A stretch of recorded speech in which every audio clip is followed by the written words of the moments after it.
Cierra los ojos. No tienes que ir a ningún lado. No tienes que hacer nada. Solo escucha. Hay un lugar en el norte del mundo donde el viento no pide permiso para entrar, donde el mar no tiene color porque el color requiere calma y ese mar nunca está del todo quieto, donde el invierno no es una estación sino una presencia, algo vivo y antiguo que se instala en los huesos de la tierra y en los huesos de las personas que viven sobre ella. Ese lugar existe todavía.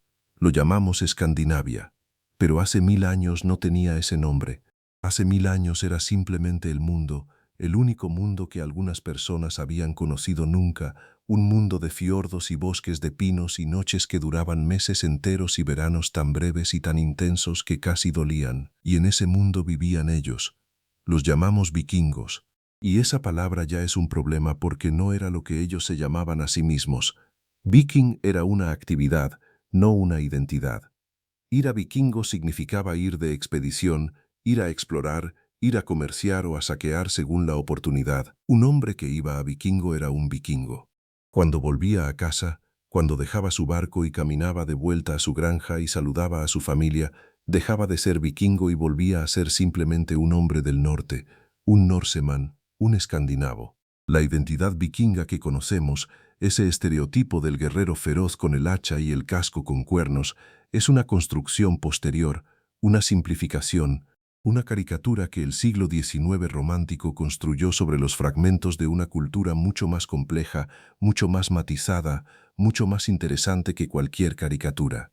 Y parte de lo que esa caricatura borró, parte de lo que esa simplificación hizo invisible, fueron las mujeres vikingas, esas mujeres que la historia intentó hacer invisibles. Esta noche vamos a encontrarlas. Las vamos a sacar de los márgenes de los manuscritos donde sobrevivieron apenas como menciones incidentales. Las vamos a rescatar de las sagas donde aparecen brevemente antes de que la historia vuelva a centrarse en los hombres. Las vamos a encontrar en las tumbas que los arqueólogos han excavado con paciencia y precisión durante los últimos siglos, tumbas que durante mucho tiempo fueron mal clasificadas, mal interpretadas, mal entendidas, porque los arqueólogos asumían que si había armas en la tumba, el muerto tenía que ser un hombre. Asumían. Y esa asunción les costó siglos de comprensión. Pero la ciencia no miente. El ADN no miente. Y cuando los análisis modernos comenzaron a aplicarse a los esqueletos de esas tumbas con armas, algo extraordinario sucedió. Muchos de esos guerreros que todos habían asumido que eran hombres resultaron ser mujeres, no algunas, no casos aislados. Muchos. Y eso cambió todo lo que creíamos saber sobre los vikingos. Esta noche vamos a hablar de esas mujeres. Vamos a hablar de sus vidas, de sus poderes, de sus nombres, de sus historias. Vamos a hablar de las escudodoncelas, las Shield Maidens que lucharon en batallas reales. Vamos a hablar de las volvas, las chamanas y profetisas que tenían más poder que muchos reyes. Vamos a hablar de las matriarcas que gobernaban las granjas y los clanes mientras los hombres estaban meses o años fuera. Vamos a hablar de las exploradoras que cruzaron el Atlántico siglos antes de Colón. Y vamos a hablar de por qué la historia intentó borrarlas. Porque eso también es parte de la historia. Quizás la parte más importante. La noche es larga. El viento del norte sopla suave. Y las historias esperan, tan viejas como el hielo, tan resistentes como el roble del norte. Empecemos desde el principio. Para entender a las mujeres vikingas hay que entender primero el mundo en que vivían, no el mundo de las películas y las series de televisión, no el mundo de Vikings o de Thor, sino el mundo real, el mundo cotidiano de una sociedad escandinavo-nórdica de los siglos 8 al 11 después de Cristo. Era un mundo duro. Eso es lo primero. Un mundo donde la supervivencia no era algo que se daba por sentada, sino algo que se ganaba cada día contra el clima, contra las enfermedades, contra la escasez, contra los enemigos. Un mundo donde la esperanza de vida promedio era de 40 años, donde morir de parto era una posibilidad real para cada mujer en cada embarazo, donde el hambre en invierno no era una tragedia sino una posibilidad constante que la gente gestionaba con cuidado y previsión. En ese mundo, la división del trabajo entre hombres y mujeres no era ideológica, era práctica. Los hombres hacían las cosas que requerían fuerza física sostenida y movilidad geográfica: navegar, guerrear, cazar, pescar en alta mar. Las mujeres hacían las cosas que requerían presencia constante y gestión de recursos: cultivar, criar animales, tejer, conservar alimentos, criar hijos, cuidar enfermos. Pero eso no significa que los roles fueran rígidos, significa que eran funcionales. Y en una sociedad donde la funcionalidad era cuestión de supervivencia, la flexibilidad era más valorada que la pureza de los roles. Una mujer vikinga que podía manejar un hacha era más valiosa que una que no podía. Una mujer que sabía navegación básica era más útil en una emergencia. Una mujer que podía defender su granja mientras su marido estaba en una expedición de 2 años era esencial para la supervivencia del clan, y el mundo vikingo lo reconocía. No completamente, no sin contradicciones, no sin los límites que toda sociedad de la época tenía, pero lo reconocía de maneras que muchas otras sociedades contemporáneas no lo hacían. Las mujeres vikingas podían poseer propiedades, podían heredar tierras y bienes, podían iniciar un divorcio y quedarse con la mitad de los bienes comunes si podían probar que el matrimonio había fallado. Podían llevar sus quejas ante la cosa, la asamblea legal, y ser escuchadas. Podían negociar contratos, podían gestionar negocios. Esos derechos que las mujeres europeas medievales bajo el feudalismo y el derecho canónico cristiano no tendrían durante siglos, existían en el mundo vikingo como parte de la estructura legal básica de la sociedad. Las sagas nórdicas, esas largas narraciones en prosa que los islandeses comenzaron a escribir en el siglo XII y XIII para preservar las historias de los siglos anteriores, están llenas de mujeres que ejercen esos derechos, mujeres que divorcian a maridos cobardes o infieles, mujeres que gestionan propiedades enormes, mujeres que influyen en decisiones políticas y militares, mujeres que viajan, que exploran, que comercian. No son heroínas de fantasía. Son personas reales haciendo cosas reales en un mundo real. Y el hecho de que las sagas las registren, el hecho de que esos actos sean considerados lo suficientemente normales o notables para ser contados, dice mucho sobre la sociedad que los produjo. Pero hay algo que las sagas registran con particular frecuencia, algo que me ha fascinado desde la primera vez que lo encontré en los textos: las mujeres que incitaban, las mujeres que incitaban. Hay un patrón narrativo que se repite en las sagas una y otra vez. Un hombre ha sufrido un agravio, ha sido insultado, ha sido robado, su familia ha sido atacada, su honor ha sido dañado, y el hombre no hace nada. Quizás tiene miedo, quizás es prudente, quizás simplemente no quiere el conflicto, y entonces entra la mujer, la madre, la esposa, la hermana, y le dice al hombre, con palabras que las sagas registran con sorprendente precisión, que su inacción es vergonzosa, que un hombre que no venga su honor no merece llamarse hombre, que ella misma actuaría si pudiera, que si tuviera la fuerza física de un hombre ya lo habría hecho, que si él no lo hace ella lo considerará un cobarde para el resto de su vida. Y el hombre va y hace lo que la mujer le ha dicho que haga, a veces con resultados trágicos, a veces con resultados gloriosos, pero siempre movido por las palabras de una mujer. Los académicos llaman a este patrón el motivo de la incitación, y es tan frecuente en las sagas que algunos investigadores lo consideran uno de los elementos narrativos definitorios de la literatura nórdica medieval. ¿Qué nos dice eso sobre las mujeres vikingas? Nos dice que tenían poder, poder de otra naturaleza que el poder físico de la guerra, pero poder al fin. El poder de la palabra, el poder moral, el poder de definir qué es honorable y qué no, el poder de mover a los hombres a la acción a través de la vergüenza y el orgullo. En una sociedad donde el honor era literalmente la moneda más valiosa que una persona podía poseer, donde perder el honor podía significar la exclusión social, donde recuperar el honor podía justificar el asesinato, el poder de definir el honor era un poder enorme, y ese poder en las sagas frecuentemente residía en las mujeres. Pensemos en Gudrun Osvisdottir, la protagonista de la Laxdala saga, considerada por muchos como la saga más bellamente escrita de toda la literatura nórdica. Gudrun es una mujer de una complejidad psicológica extraordinaria, un personaje que 21 siglos de literatura posterior habrían reconocido con admiración: inteligente, apasionada, vengativa, leal a su propio código de honor aunque ese código la destruya. Gudrun se casa 4 veces. Sus primeros 2 matrimonios son infelices y los termina. Su tercer marido, Bolli, es el hombre que mata al amor de su vida, Kjartan, por razones que la saga despliega con una complejidad shakespeariana de celos, honor y fatalidad. Y cuando Kjartan muere, Gudrun no llora donde la gente puede verla. Espera. Años después, cuando sus hijos crecen, Gudrun los incita a vengar la muerte de Kjartan. Ella misma prepara sus armas, y cuando sus hijos regresan de haber matado a Voli, el padre de sus propios hijos, Gudrun está esperando. Y en ese momento la saga registra una de las escenas más perturbadoras y más humanas de toda la literatura medieval.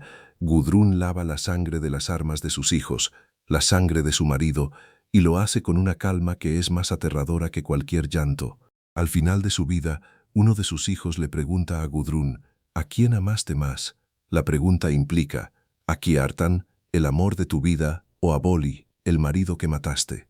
Y la respuesta de Gudrun, su última frase en la saga, es una de las líneas más citadas de la literatura nórdica, al que traté peor. 4 palabras.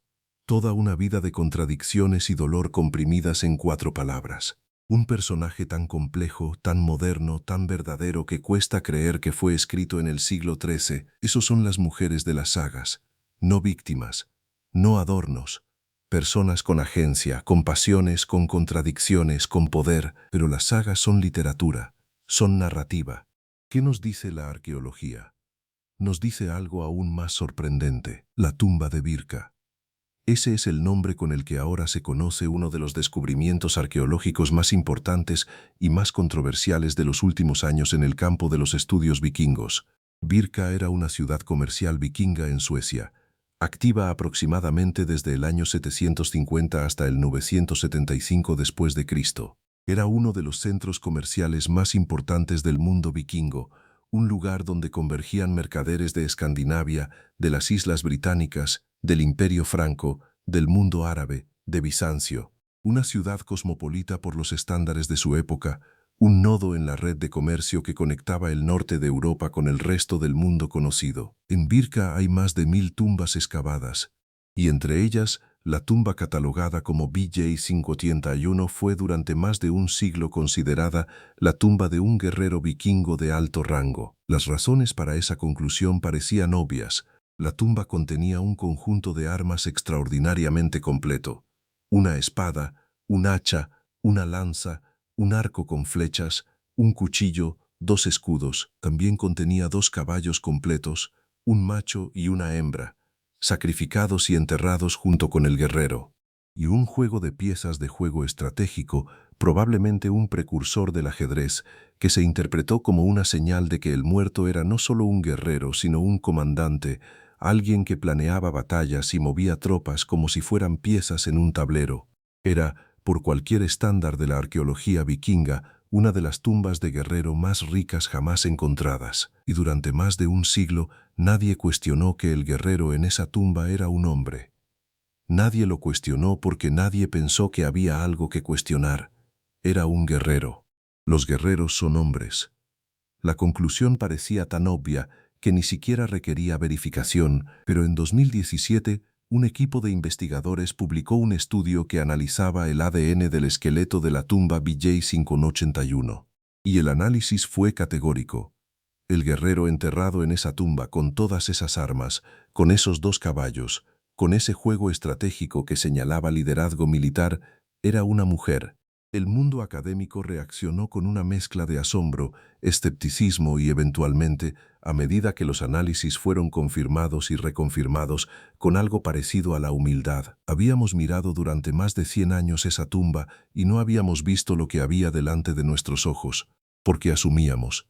Porque teníamos una idea preconcebida de cómo debía verse una guerrera vikinga, y esa idea preconcebida era que no existía. El error no era de los arqueólogos originales del siglo XIX, era de todos nosotros. Era un error cultural, un error de perspectiva, un error que viene de siglos de narrativa que pone a los hombres en el centro de la guerra y a las mujeres en los márgenes. Pero la mujer de Birka no era un caso aislado. Una vez que los investigadores comenzaron a aplicar análisis de ADN sistemáticamente a esqueletos vikingos de tumbas con armas, encontraron más casos, no todos, pero suficientes para cambiar la conversación de manera fundamental. Las Ildmedens, las escudodoncelas, que las sagas nórdicas mencionaban y que los historiadores habían descartado durante décadas como fantasía literaria, existieron. No en los números que las sagas sugieren quizás, no en todas las batallas quizás, pero existieron. Hay huesos que lo prueban, hay ADN que lo confirma. Y eso cambia la pregunta. Ya no es si las mujeres vikingas lucharon en batallas, porque la respuesta es sí. La nueva pregunta es cuántas, en qué contextos, bajo qué circunstancias, con qué nivel de aceptación social. Y esas preguntas son más interesantes y más difíciles de responder. Déjame contarte sobre las Shield Maidens como las describen las sagas. Porque aunque ahora sabemos que eran reales, las sagas son nuestra fuente narrativa más rica sobre cómo la sociedad vikinga las percibía y las representaba.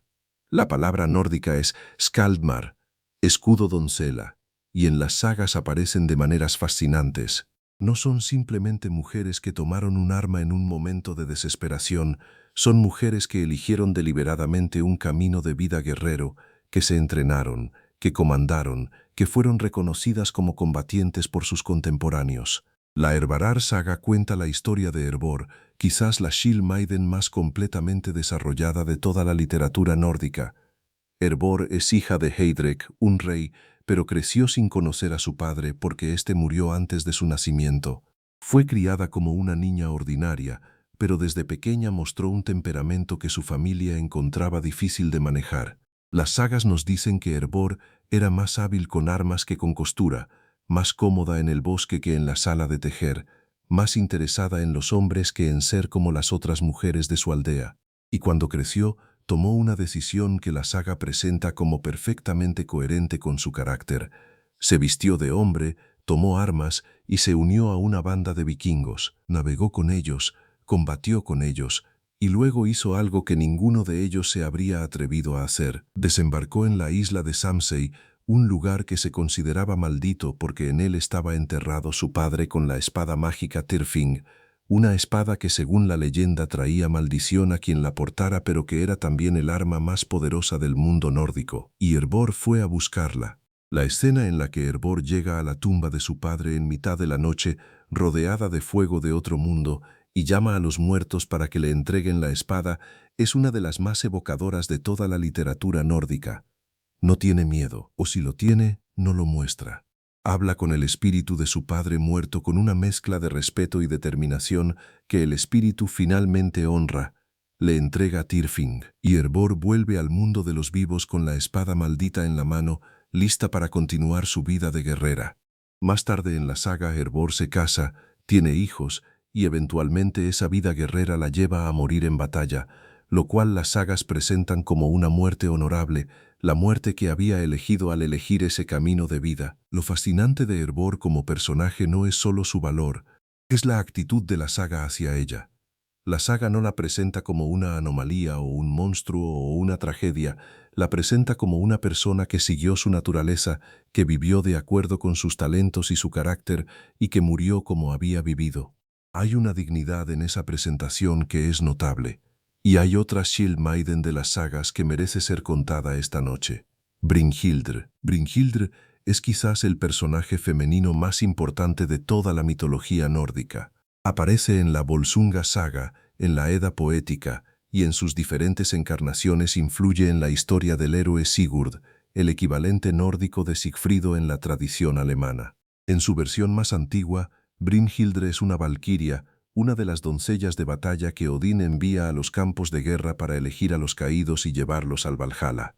Las valquirias no son simplemente mensajeras, son guerreras.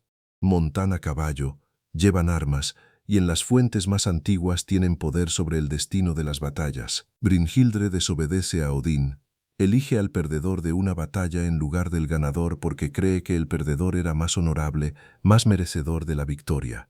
Y Odín la castiga, la encanta en un sueño profundo dentro de un círculo de fuego en lo alto de una montaña, donde permanecerá hasta que un hombre sin miedo llegue a despertarla. Ese hombre es Sigurd.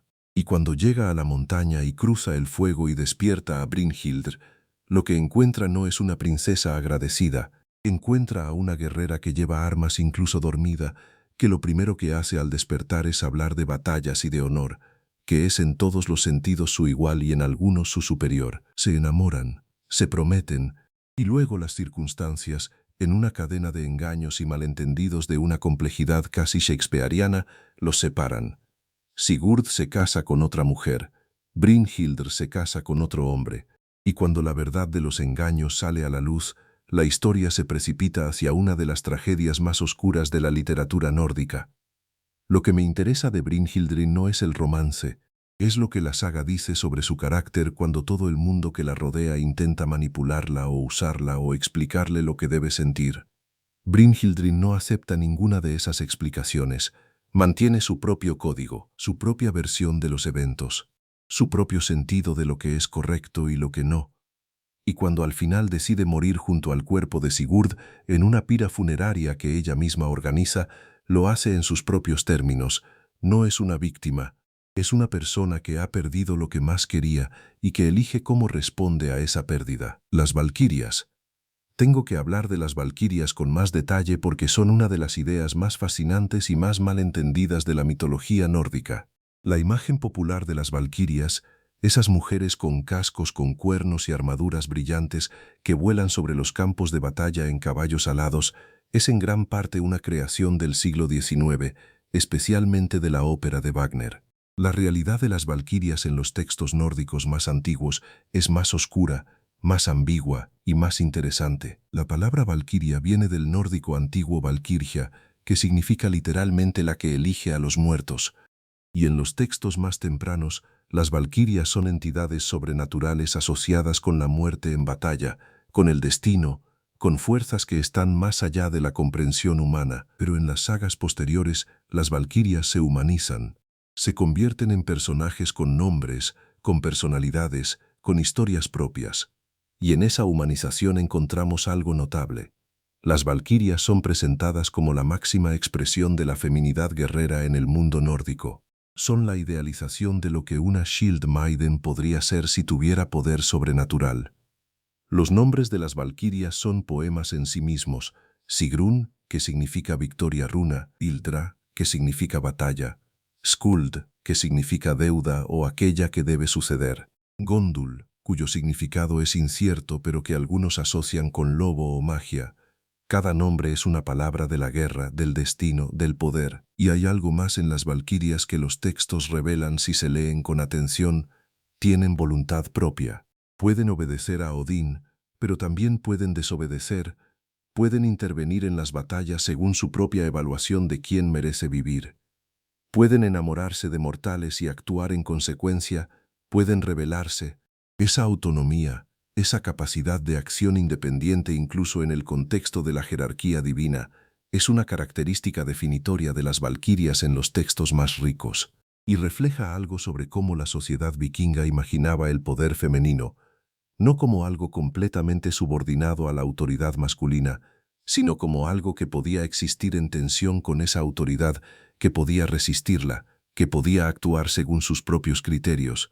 Eso no significa que el mundo vikingo fuera una utopía igualitaria. No lo era.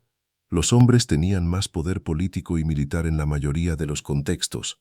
La violencia doméstica existía. Las mujeres podían ser dadas en matrimonio sin su consentimiento pleno.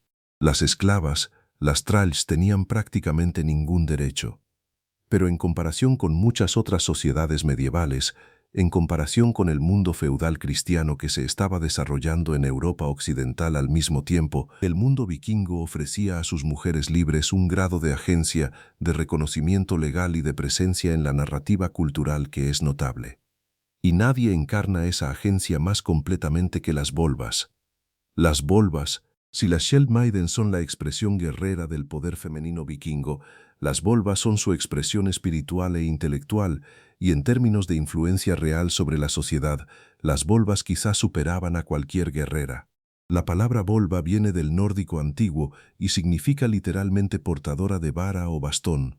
La vara o bastón era el símbolo de su oficio, el instrumento de su poder. Una volva era una chamana, una profetisa, una practicante de una forma de magia llamada seidr, que en el mundo nórdico era considerada el tipo más poderoso de magia disponible. El seidr era una práctica que implicaba entrar en un estado de trance, viajar en espíritu a otros mundos o dimensiones de existencia, comunicarse con entidades sobrenaturales y con los muertos, y regresar con conocimiento, con profecías, con la capacidad de influir en el destino de personas y comunidades. Era también, significativamente, una práctica mayoritariamente femenina.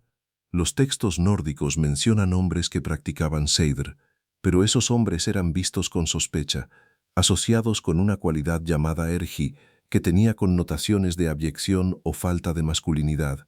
El seidr era tan profundamente asociado con lo femenino en la cosmología nórdica que incluso para el propio Odín, el dios supremo, aprenderlo de Freyja, la diosa que lo controlaba, implicaba una cierta humillación. Eso dice algo extraordinario. Había una forma de poder en el mundo nórdico que era específicamente femenino, que incluso el dios más poderoso del panteón nórdico tenía que acceder a través de una diosa, y que los hombres no podían ejercer plenamente sin algún costo a su identidad masculina. Ese poder era el de las volvas. Las volvas viajaban. Esta es una de las cosas más fascinantes de lo que los textos nos dicen sobre ellas. No tenían un lugar fijo, se movían de comunidad en comunidad, de granja en granja, de aldea en aldea, y eran recibidas con grandes honores en todas partes. La Erik Saga Rauda, la saga de Erik el Rojo, el famoso explorador vikingo que fue el padre de Leif Erikson y que según la tradición descubrió Groenlandia, contiene una de las descripciones más detalladas de una volva en toda la literatura nórdica. La volva de esta saga se llama Torbjörg. Llega a una granja en Groenlandia durante un periodo de hambruna y dificultades, y la descripción de su llegada es extraordinariamente visual.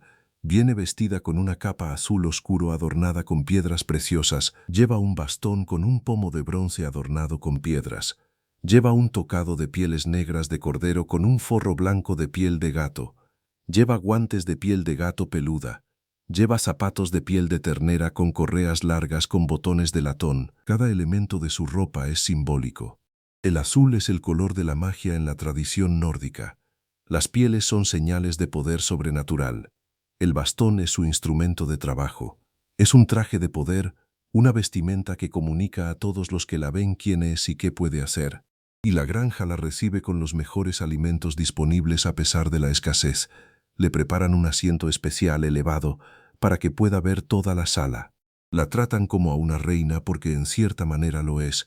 Tiene acceso a conocimiento que nadie más tiene, tiene la capacidad de influir en el destino de la comunidad en un momento de crisis. Aquí hay algo que me parece importante señalar. El poder de las volvas venía de algo que nadie podía simplemente quitarles. No venía de la fuerza física que el tiempo erosiona. No venía de la riqueza que puede perderse. Venía de un conocimiento y una capacidad espiritual que era reconocida como legítima por toda la comunidad y que requería años de aprendizaje y práctica para desarrollarse. Eso es poder estructural, poder que está integrado en la cosmovisión de la sociedad, que tiene un lugar reconocido en el orden de las cosas, que no depende de la voluntad de ningún hombre específico para existir. Y Torbjörn lo ejerce con una seguridad que los textos registran con admiración. Cuando alguien en la granja le pregunta sobre el futuro de la comunidad, sobre cuándo terminará la hambruna, sobre qué deparará el próximo año, ella no responde inmediatamente. Primero necesita que se realice un ritual. Necesita que una mujer que sepa los cantos especiales de la magia, los Bartlokur, los cante para ella mientras entra en trance. Y aquí la saga registra algo notable. Solo hay una mujer en toda la granja que sabe esos cantos. Y esa mujer, Gudrid, es cristiana. Ha convertido al cristianismo y considera esos cantos paganos algo que no debería practicar. La tensión entre las dos religiones, entre el viejo mundo nórdico y el nuevo mundo cristiano que se estaba expandiendo hacia el norte, está comprimida en ese momento de la saga. Y lo que hace Gudrid es interesante, canta los cantos, no porque haya abandonado su fe cristiana, sino porque la comunidad lo necesita y ella puede ayudar. Y el ritual funciona. Torbjörn entra en trance, viaja a los otros mundos, regresa con respuestas. La hambruna terminará pronto. El verano será bueno. El destino de cada persona en esa sala será lo que ella describe. Si esas predicciones se cumplieron o no es algo que la saga no nos dice. Lo que nos dice es que la comunidad creyó en ellas. Y esa creencia, esa fe en el poder de la volva, era en sí misma una forma de poder. Las volvas y el miedo. Hay que hablar de eso también, porque el poder de las volvas no solo inspiraba respeto y admiración, también inspiraba miedo. Y el miedo es una de las formas más efectivas de poder que existen. Un hombre que tuviera una volva en su contra era un hombre en problemas. Los textos nórdicos mencionan volvas que podían enviar enfermedades, que podían arruinar cosechas, que podían volver loco a un hombre o hacer que sus armas le fallaran en batalla. No sabemos si esas cosas realmente ocurrían, sabemos que la gente creía que podían ocurrir. Y en términos de poder social, la diferencia entre que algo realmente ocurra y que la gente crea que puede ocurrir es mínima. Una mujer a quien todos creen capaz de enviarte una enfermedad o arruinar tu cosecha tiene poder sobre ti. No porque esas cosas sean necesariamente ciertas, sino porque el miedo es real aunque la causa del miedo no lo sea. Las volvas sabían esto. Los textos sugieren que eran mujeres inteligentes, observadoras, con una comprensión profunda de la psicología humana y de las dinámicas sociales de sus comunidades. Habían viajado mucho, habían visto muchas comunidades diferentes, habían escuchado muchas historias. Tenían el tipo de conocimiento del mundo que viene de la experiencia directa y de la observación cuidadosa. Ese conocimiento, combinado con la creencia en sus poderes sobrenaturales, era una combinación formidable. Y hay otra dimensión del poder de las volvas que quiero mencionar, el conocimiento médico. En una sociedad sin médicos en el sentido moderno, las personas que sabían de plantas medicinales, de remedios para enfermedades, de cómo tratar heridas y facilitar partos difíciles, eran personas de inmenso valor práctico. Las volvas eran, entre otras cosas, curanderas. Y el conocimiento de la medicina herbal que acumulaban a lo largo de sus vidas de viaje, recogiendo información de cada comunidad que visitaban, era un recurso extraordinario. La línea entre la curandería y la magia era invisible en el mundo nórdico. Si una volva le daba a alguien una infusión de plantas que aliviaba su fiebre, eso era magia. Si una volva masajeaba con aceites una articulación inflamada y el dolor disminuía, eso era magia. No porque las plantas y los aceites no tuvieran efectos reales, sino porque en esa cosmovisión el mundo natural y el mundo sobrenatural no estaban separados. Todo estaba conectado, todo tenía poder. Ese holismo, esa visión del mundo donde lo material y lo espiritual son una misma cosa, es una de las características más fascinantes de la cosmovisión nórdica. Y las volvas eran sus guardianas y sus practicantes más destacadas. La oscuridad se asienta a tu alrededor. Las palabras flotan en el silencio. Y las mujeres del norte siguen hablando desde hace 1000 años con voces que el tiempo no ha podido apagar del todo. Hablemos ahora de una mujer real, no de un personaje de saga, no de una figura mitológica, sino de una mujer histórica cuya existencia está documentada en múltiples fuentes y cuya historia es, incluso por los estándares de la era vikinga, extraordinaria. Audla profundamente. Ese es el nombre con el que la historia la conoce, aunque en diferentes fuentes aparece también como Un. El epíteto, la profundamente, nos dice ya algo sobre cómo fue recordada, no por su fuerza física, no por su belleza, sino por su inteligencia. Aud vivió en el siglo IX después de Cristo. Era hija de Ketil Nariz Plana, un caudillo vikingo noruego que fue uno de los primeros colonizadores de Irlanda. Fue esposa de Olaf el Blanco, un rey vikingo de Dublín, y fue madre de Thorstein el Rojo, un caudillo que conquistó gran parte de Escocia antes de morir en batalla. Cuando su marido y su hijo murieron, Aud se encontró en una posición que habría destruido a muchas personas. Anciana, viuda, con el poder de su familia en colapso, en una tierra extraña rodeada de enemigos. Pero Aud no se rindió. Lo que hizo es una de las historias de liderazgo y determinación más extraordinarias de toda la era vikinga. Primero hizo construir un barco, en secreto, en el bosque, para que sus enemigos no supieran lo que planeaba. Cuando el barco estuvo listo, reunió a todos los miembros de su familia que quedaban, a sus siervos, a sus esclavos, a todo el que quiso seguirla, y se embarcó. No huyó. Esa es la diferencia crucial. No fue una huida, sino una migración organizada, liderada con precisión y con un destino claro. Islandia, la isla en el Atlántico Norte que los vikingos habían comenzado a colonizar apenas unas décadas antes. Pero antes de ir a Islandia, Aud hizo algo notable. Pasó por las Islas Orcadas y por las Islas Feroe. En cada lugar Dejó a algunos de sus nietos casados con familias locales, tejiendo una red de alianzas que conectaría su familia con múltiples comunidades a través del Atlántico Norte. Estaba construyendo una red. Estaba pensando geopolíticamente, si es que ese término puede aplicarse al siglo IX. Estaba asegurando el futuro de su linaje no a través de la conquista, sino a través de la alianza. Cuando finalmente llegó a Islandia, Aud reclamó una cantidad enorme de tierra en la región de Dalir, en el oeste de la isla, y luego hizo algo que era extraordinariamente inusual para la época. Liberó a sus esclavos. Los hombres y mujeres que habían cruzado el Atlántico con ella como thralls, como propiedad, recibieron su libertad y tierra propia. Eso no era lo que hacían los líderes vikingos típicamente. Los esclavos eran propiedad valiosa. Liberarlos era un costo económico significativo. Y sin embargo Aud lo hizo, y las sagas lo registran como un acto que sus contemporáneos encontraron notable, que merecía ser mencionado y recordado. ¿Por qué lo hizo? Las sagas no lo explican completamente. Algunas versiones sugieren que Aud había tenido contacto con el cristianismo durante su tiempo en Irlanda y que ese contacto había influido en su visión de la esclavitud.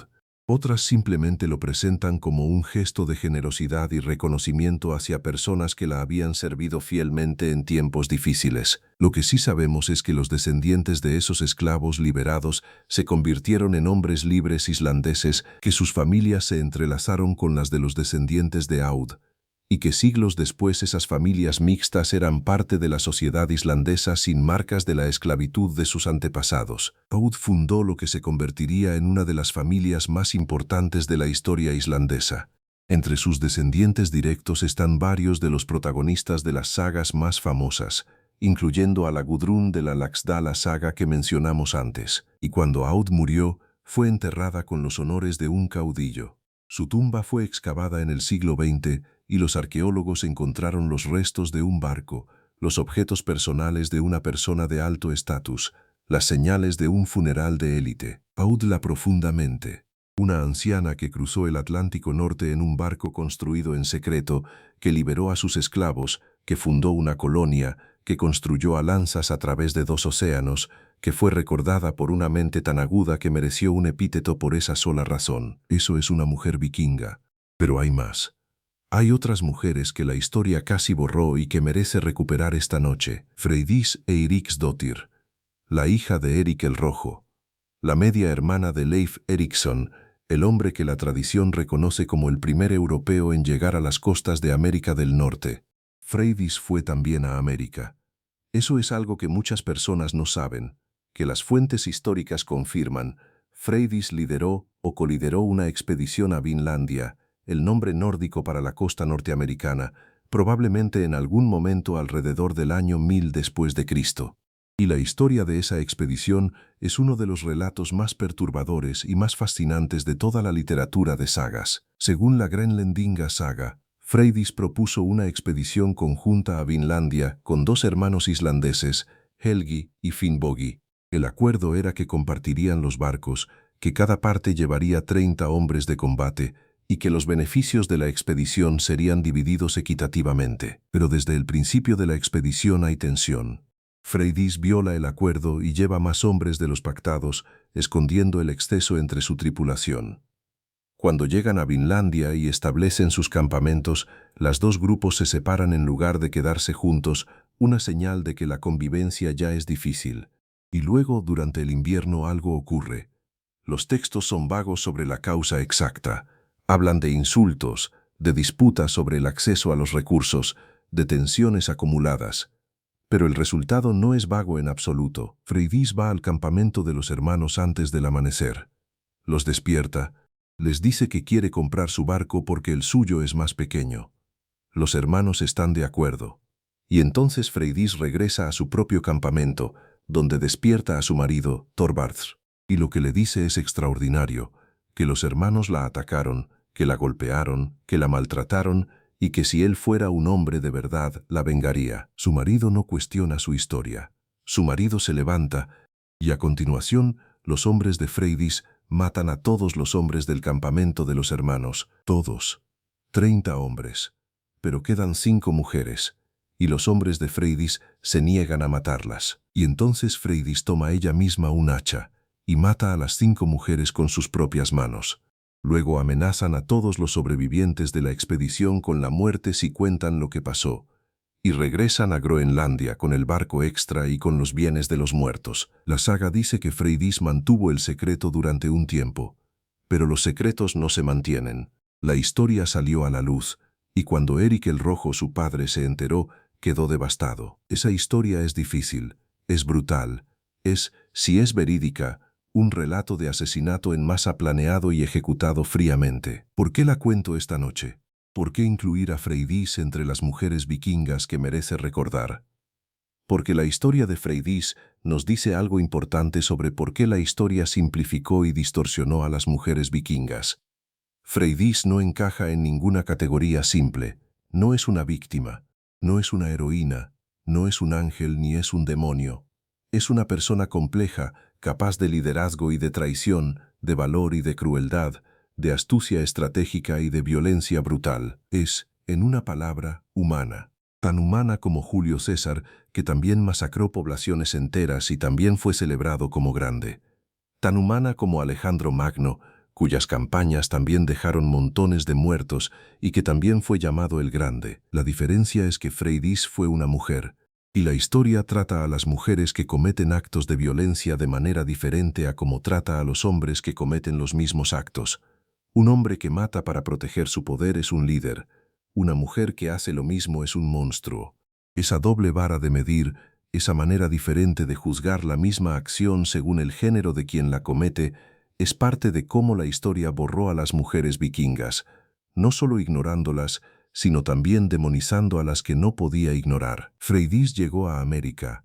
Ese hecho extraordinario, quedó en los márgenes de la historia durante siglos porque la protagonista de ese viaje no encajaba en el molde de lo que se esperaba que fuera una exploradora. Las mujeres en los barcos vikingos. Ese es el siguiente tema que quiero explorar, porque hay una suposición casi universal de que los barcos vikingos eran espacios exclusivamente masculinos, que las expediciones vikingas eran expediciones de hombres, que las mujeres se quedaban en casa mientras los hombres navegaban. La realidad es más complicada.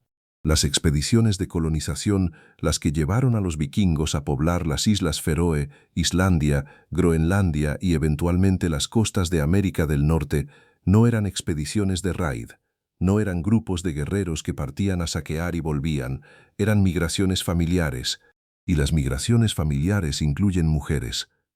El análisis genético de las poblaciones islandesas modernas ha revelado algo fascinante. La población vikinga que colonizó Islandia en el siglo IX tenía una composición de género sorprendentemente equilibrada. Había aproximadamente tantas mujeres fundadoras como hombres fundadores en el pool genético de la Islandia original. Lo que eso significa es que las mujeres cruzaron el Atlántico Norte en los barcos vikingos en números significativos, no como pasajeras pasivas sino como colonizadoras activas, como fundadoras de familias y comunidades, como personas que tomaron la decisión de dejar su tierra natal y establecerse en un lugar nuevo y difícil. Eso requería valor. Exactamente el mismo tipo de valor que atribuimos a los hombres que hicieron el mismo viaje, y las sagas registran mujeres que tomaron decisiones activas sobre esas migraciones. Mujeres que eligieron a qué expedición unirse, mujeres que persuadieron a sus familias de migrar, mujeres que, como Aud, organizaron y lideraron sus propias expediciones. Los barcos vikingos no eran espacios exclusivamente masculinos, eran espacios mixtos donde las mujeres tenían roles vitales. Cuidar de los heridos durante los viajes, gestionar los suministros de comida, mantener el orden en un espacio confinado con muchas personas durante semanas o meses, recordar los rituales necesarios para asegurar un viaje seguro. Y en casos de emergencia, cuando un barco era atacado en alta mar y todos los pasajeros estaban en peligro, las mujeres en ese barco también luchaban. La elección era entre luchar y morir o simplemente morir. La mayoría de las personas eligen luchar, las mujeres y el tejido. Esto puede parecer un cambio de tema radical, pero no lo es. El tejido en el mundo vikingo era una actividad de una importancia económica y social que las representaciones modernas raramente capturan correctamente. Los tejidos eran uno de los productos más valiosos de la economía vikinga. La lana procesada, Las telas producidas en los telares de las granjas vikingas eran artículos de comercio de alto valor que viajaban rutas comerciales por toda Europa y más allá. Las crónicas árabes de mercaderes que llegaron a los territorios vikingos mencionan específicamente la calidad de los tejidos nórdicos como uno de los productos más valorados, y la producción de esos tejidos era responsabilidad de las mujeres. No era una tarea simple ni mecánica. Requería conocimiento profundo de las propiedades de la lana, de los tintes naturales, de las técnicas de hilar y tejer que producían diferentes tipos de tela para diferentes propósitos. Requería gestión de recursos, porque la lana primero había que conseguirla, procesarla, teñirla antes de poder tejerla. Requería una cadena de producción compleja que las mujeres de la granja organizaban y supervisaban. La dueña de la granja, la husfreja, era la responsable de toda esa producción. No solo de tejer ella misma, sino de coordinar el trabajo de las otras mujeres de la granja, de asegurar que hubiera suficiente material, de planificar qué tejidos se producirían y para qué propósito. Y los tejidos no solo tenían valor económico, tenían valor simbólico y político. Las tapicerías, los tapices, las banderas bordadas eran señales de poder y estatus. Un caudillo vikingo cuya sala de banquetes tenía tapices de alta calidad era un hombre que comunicaba su riqueza y su sofisticación a todos sus visitantes, y esos tapices los habían hecho las mujeres de su familia o de su clan. Hay un tejido específico que quiero mencionar, el tapiz de Överhogdal. Es un tapiz vikingo conservado de los siglos XI o XII, encontrado en Suecia, que representa escenas de la mitología nórdica incluyendo lo que parece ser el Ragnarok, el fin del mundo en la cosmología nórdica. Es una obra de arte extraordinaria, y fue hecha por mujeres. Las habilidades requeridas para crear ese tapiz, la comprensión de la mitología representada, la capacidad técnica para ejecutar imágenes tan complejas en tejido, todo eso residía en las mujeres que lo produjeron. Las mujeres vikingas no solo tejían ropa, tejían la cultura. Esa frase no es metáfora, es casi literal. El conocimiento de las historias, de los mitos, de las tradiciones, se transmitía en parte a través de las mujeres que tejían. El acto de tejer era al mismo tiempo un acto de producción económica y un acto de transmisión cultural. Las nornas, las tres figuras sobrenaturales de la mitología nórdica que controlan el destino de todos los seres, son presentadas en los textos como tejedoras. Urder, Verdandi y Skulde tejen los hilos del destino en un telar cósmico. Lo que hacen las nornas en el plano mítico, las mujeres vikingas lo hacen en el plano cotidiano. Tejer el tejido de la existencia, crear las condiciones materiales y culturales que sostienen la comunidad. Esa asociación entre las mujeres, el tejido y el destino en la mitología nórdica no es accidental.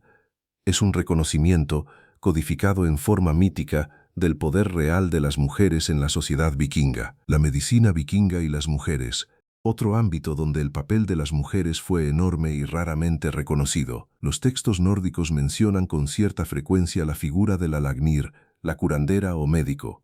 Y aunque los hombres también podían ejercer la medicina, las fuentes sugieren que en muchos contextos las mujeres eran las principales proveedoras de cuidado médico. Sabemos que las mujeres vikingas tenían conocimiento extenso de plantas medicinales. Las excavaciones arqueológicas han encontrado en tumbas de mujeres pequeñas bolsas o contenedores con mezclas de plantas que claramente tenían propósito medicinal: ajenjo, angélica, eneldo, menta, plantas con propiedades antisépticas, antiinflamatorias, analgésicas, y las sagas mencionan mujeres que tratan heridas de batalla, que cuidan enfermos, que atienden partos difíciles. Una saga menciona específicamente a una mujer que extrajo una flecha del pecho de un guerrero herido. Una operación quirúrgica de alguna complejidad, sobrevivió. El cuidado de los heridos en batalla era también responsabilidad femenina.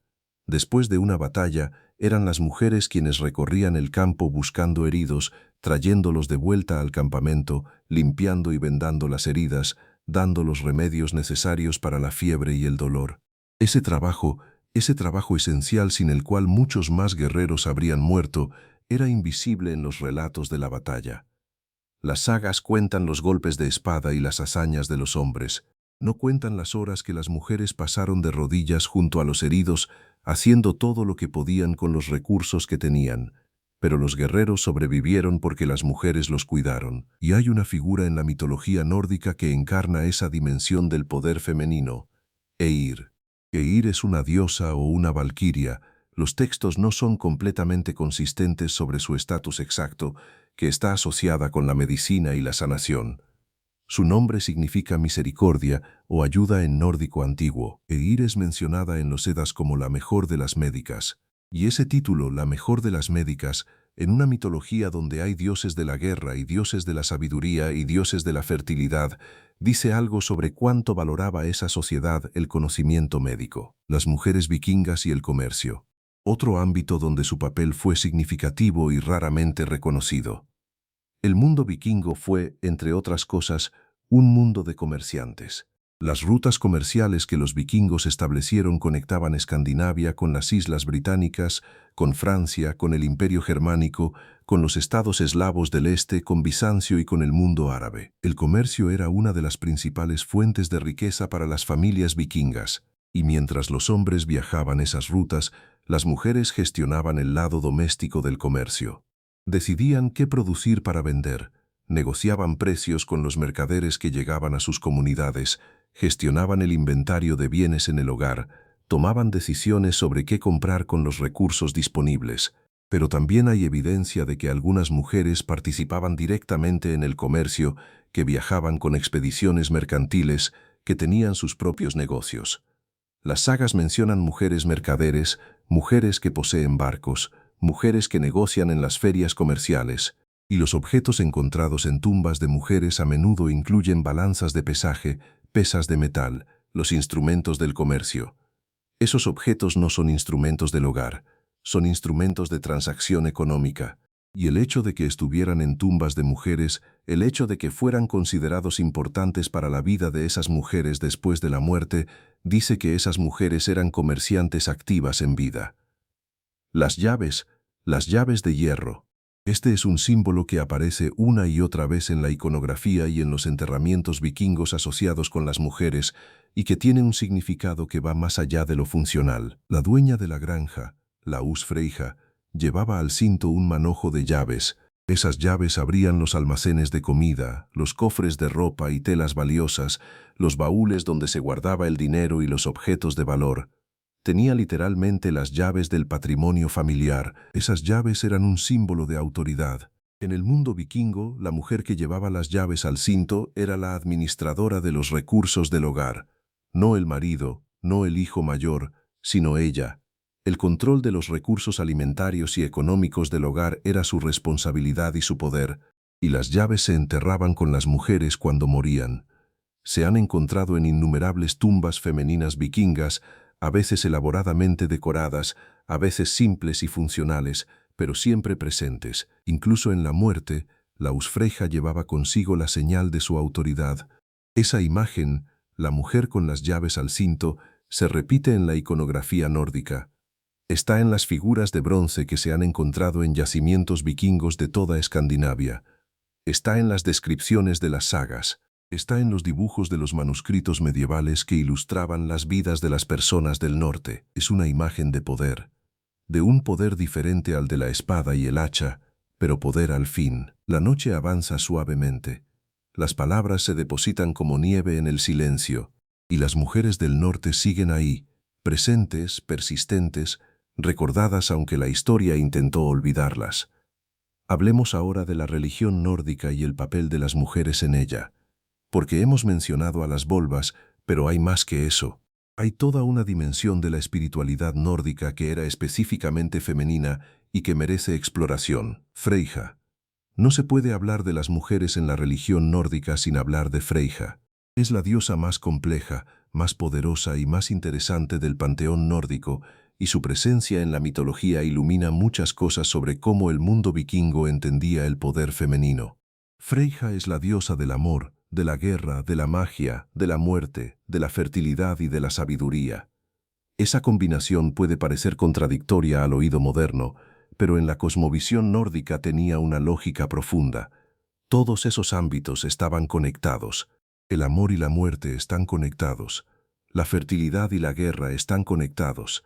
La magia y la sabiduría están conectadas. Freyja es la maestra del Seidr. Es ella quien enseñó esa magia a Odín, que tuvo que humillarse ante ella para aprenderla. Esa inversión de la jerarquía esperada, el dios supremo aprendiendo de la diosa, no es un detalle menor. Es una declaración sobre dónde reside cierto tipo de poder en el panteón nórdico. Freyja también recoge a los muertos de las batallas. Comparte esa responsabilidad con las valquirias y con Odín. Según algunos textos, Freyja tiene derecho a la mitad de los caídos en batalla. La mitad de todos los guerreros que mueren van a su salón Folkvangr, el campo del pueblo. Los otros van al Valhalla de Odín. Eso hace a Freyja tan poderosa como Odín en ese aspecto específico.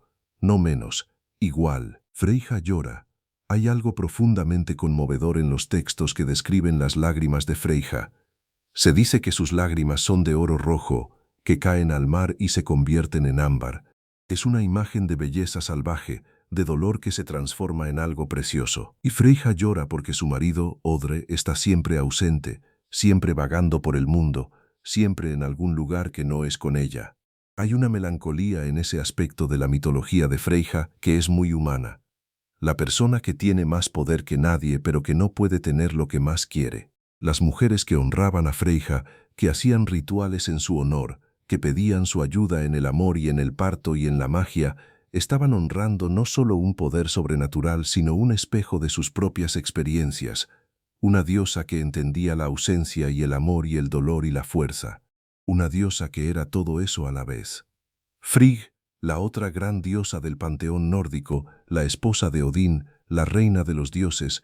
Frigg es con frecuencia presentada como el polo opuesto de Freyja, aunque los académicos debaten si en el origen más antiguo no eran la misma figura dividida en dos con el tiempo. Frigg sabe el destino de todos los seres, eso está explícitamente dicho en los textos. Frigg conoce el futuro, pero no lo dice. Guarda ese conocimiento en silencio. ¿Por qué no lo dice? Los textos no lo explican completamente, pero hay algo profundamente poderoso en esa imagen, la persona que sabe todo pero elige el silencio. El conocimiento como arma que no se usa, guardada en reserva, esperando el momento correcto o simplemente convirtiéndose en la forma más sublime de presencia. En el mito del Balder, cuando el hijo amado de Frigg está en peligro de muerte, Frigg hace algo extraordinario. Recorre el mundo entero y extrae una promesa de cada ser, de cada objeto, de cada elemento de la creación, de que no harán daño a Balder. Todo promete, todo excepto el muérdago, tan joven y tan pequeño que Frigg consideró que no necesitaba pedirle promesa, y fue el muérdago el que mató a Balder. Hay en esa historia una lección sobre el dolor de las madres que nunca envejece, el amor que intenta proteger de todo y que descuida exactamente lo que no debería descuidar. El destino que se cumple no a pesar del amor, sino a través del amor. Frigg llora a su hijo. Frigg nunca habla de lo que sabe sobre el futuro. Frigg es la reina de los dioses que tiene más conocimiento que nadie y que sin embargo no puede salvar a su propio hijo. Esa es una tragedia que cualquier madre en cualquier cultura de cualquier época reconocería inmediatamente. Las Nornas, las tres tejedoras del destino que mencionamos antes, merecen más atención. Urdr, Verdandi y Skuld. Sus nombres son formas del verbo nórdico verda, que significa ser o convertirse. Urdr es lo que fue. Verdandi es lo que está siendo. Skuld es lo que debe ser, no el futuro. Lo que debe ser. Esa distinción es importante. Skuld no representa simplemente el futuro, sino la deuda del futuro, el aspecto del destino que es inevitabilidad, obligación cósmica. Las Nornas no son diosas en el sentido convencional, son algo más antiguo, más fundamental. Los dioses mismos están sujetos a sus hilos. Incluso Odín conocerá su fin en el Ragnarok, y ese fin está tejido en el telar de las Nornas desde el principio del tiempo. Tres mujeres que controlan el destino de todos los seres, incluyendo los dioses.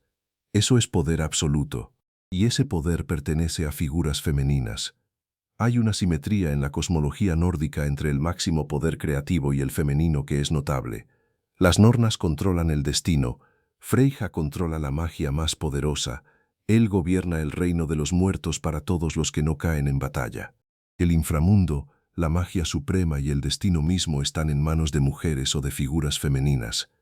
Eso no es accidental, Es una cosmovisión que reconoce ciertos tipos de poder como específicamente femeninos, como inseparables de lo femenino, el poder de la generación y la destrucción, el poder del ciclo, el poder de aquello que está más allá del control de los individuos, la diosa o gigante que preside el reino de los muertos para todos los que mueren de enfermedad, de vejez, de accidente, en oposición a los que caen en batalla.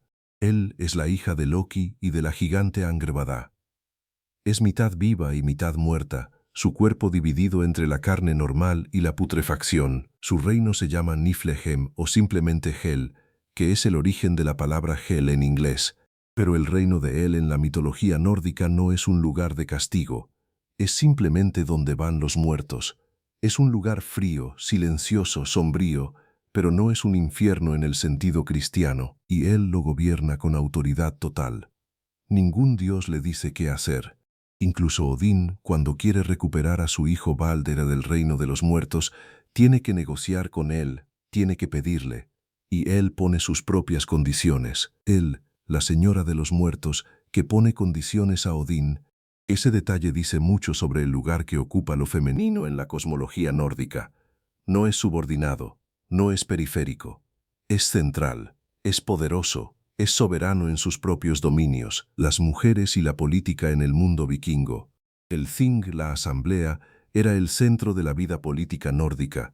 El Þing era una reunión periódica de los hombres libres de una comunidad donde se resolvían disputas, se hacían leyes, se tomaban decisiones colectivas sobre la vida de la comunidad.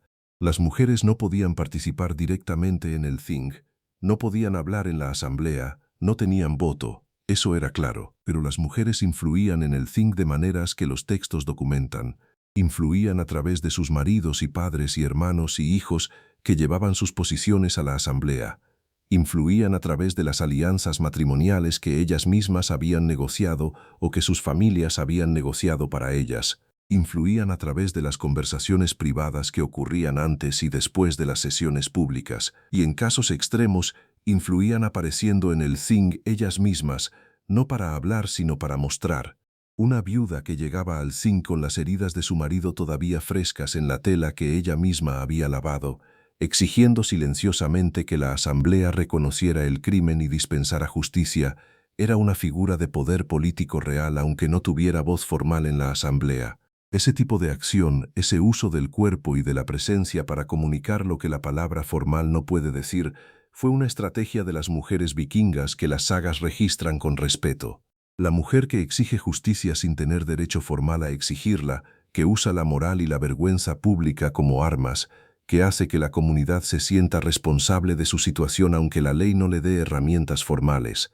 Esa mujer está ejerciendo poder político real, no el poder que la ley le da, el poder que ella crea. Y a veces ese poder era más efectivo que cualquier voto en el Þing. El matrimonio en el mundo vikingo es un tema que no podemos ignorar porque el matrimonio era, para las mujeres vikingas de las clases altas, una de las principales arenas de negociación política y económica. Los matrimonios vikingos eran contratos entre familias tanto como entre individuos. La novia traía una dote, el mund, y el novio aportaba un precio de novia, el brudkaup. Esos bienes pertenecían a la mujer, no al marido. Si el matrimonio se disolvía, ella se los llevaba. Las mujeres vikingas podían rechazar un matrimonio propuesto si tenían razones suficientes.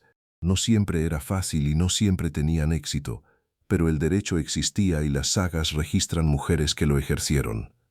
Una mujer que decía que no era tomada en serio al menos en principio, y las mujeres podían divorciarse. Este es un punto que merece repetirse porque es tan contrario a lo que asociamos con las sociedades medievales. Las mujeres vikingas podían iniciar el divorcio, necesitaban hacerlo ante testigos, declarando las causas, pero podían hacerlo. Las causas reconocidas incluían cosas como la impotencia del marido, el abandono prolongado, el maltrato, el fracaso del marido en proveer los recursos necesarios para el hogar. No eran causas arbitrarias, pero tampoco eran imposibles de probar. Y cuando se divorciaban, las mujeres recuperaban su dote y su precio de novia.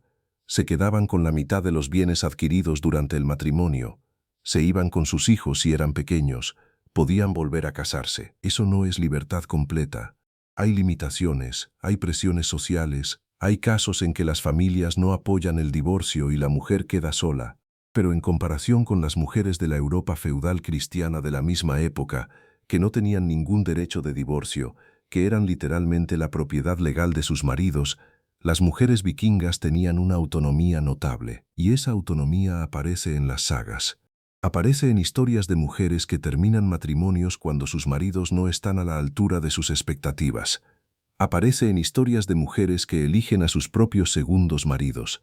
Aparece en historias de mujeres que gestionan propiedades enormes solas, sin marido, durante años. El mundo que la arqueología está revelando. Quiero volver al tema arqueológico porque en los últimos años ha habido descubrimientos que están cambiando fundamentalmente nuestra comprensión de las mujeres vikingas. No solo la tumba BJ581 de Birka, hay más. La tumba de Santon Downham en Norfolk, Inglaterra, excavada en el siglo XIX y originalmente atribuida a un hombre porque contenía armas, fue reanalizada recientemente y los huesos resultaron ser de una mujer. Era una mujer vikinga enterrada con armas en Inglaterra, en un territorio que había estado bajo el control danés durante la era de Danelau. La tumba de Nordre Kjolen en Noruega, que contenía además de armas los restos de 2 caballos y varios objetos de alto estatus, fue también atribuida originalmente a un hombre. El ADN del esqueleto reveló que era una mujer. En Islandia, múltiples tumbas con armas que se asumía que eran de hombres han resultado ser de mujeres en el análisis genético. El patrón es consistente. Dondequiera que los arqueólogos han aplicado análisis de ADN sistemáticamente a esqueletos vikingos de tumbas con armas, han encontrado que una proporción significativa de esos esqueletos pertenece a mujeres. Eso no significa que la mayoría de los guerreros vikingos fueran mujeres, no lo fueron. La mayoría de esas tumbas con armas pertenecen a hombres, pero significa que una minoría significativa de personas que fueron enterradas con los honores de guerrero eran mujeres. Y eso es revolucionario, porque nos dice que en el mundo vikingo real, no en la fantasía ni en la literatura, sino en la realidad cotidiana, había mujeres que eran reconocidas como guerreras, que cuando morían, sus comunidades decidían enterrarlas con sus armas, con sus caballos de guerra, con los objetos que habían definido su vida. Eso es reconocimiento, eso es legitimidad. La comunidad que entierra a una mujer con sus armas está diciendo, esta mujer fue una guerrera. Así la reconocemos, así la recordamos, así queremos que los dioses la reciban. La arqueología no puede decirnos todo. No puede decirnos los nombres de esas mujeres, ni sus historias, ni lo que pensaban. Solo puede decirnos lo que sus comunidades pensaban de ellas cuando murieron.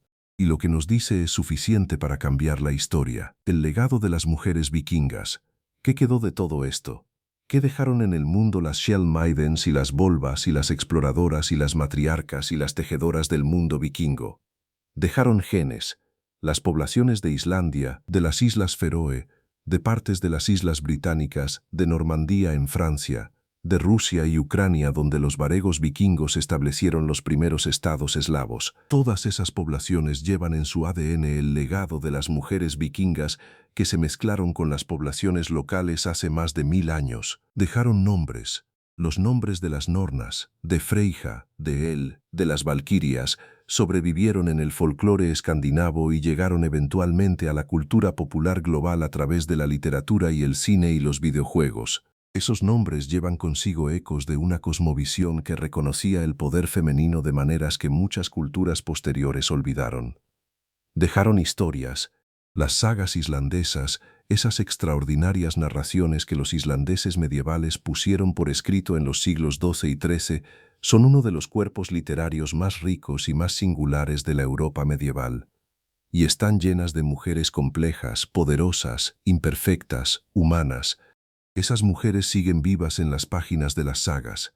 Dejaron un modelo, no perfecto, no libre de contradicciones, pero un modelo de cómo una sociedad puede reconocer el poder femenino en múltiples formas, desde la fuerza guerrera hasta la sabiduría espiritual, desde la autoridad doméstica hasta la exploración geográfica.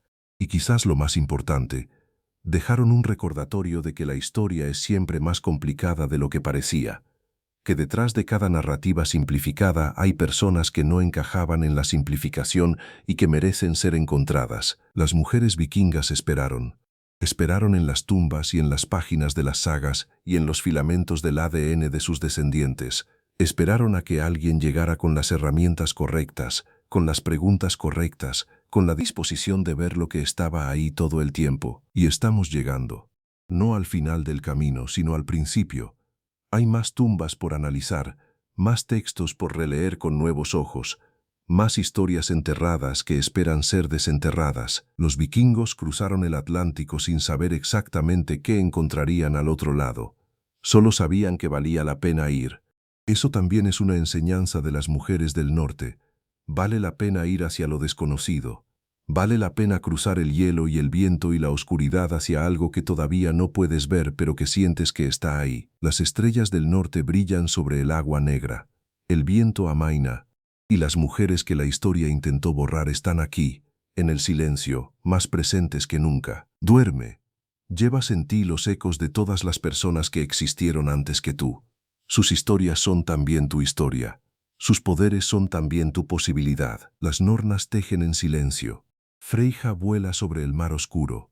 Brynhildra duerme en su montaña rodeada de fuego eterno, esperando al que no tiene miedo. Y tú estás aquí, en el calor de esta noche, escuchando. Eso también es suficiente. Duerme.